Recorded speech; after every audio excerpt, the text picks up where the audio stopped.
Cái đùi heo, đùi heo chiên nè, đùi heo chiên, heo muối ha.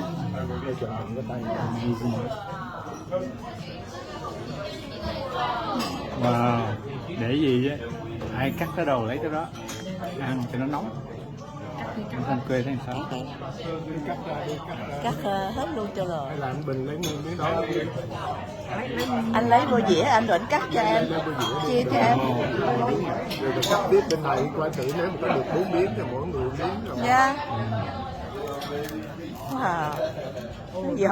Giòn giống như heo quay vậy đó. Hấp dẫn chưa, thấy không? Phải quay phim mới đã chị nha. Quay phim mới thấy. Đó, khả năng quay nè, khả năng quay nè. Nguyên cái đùi. Người quay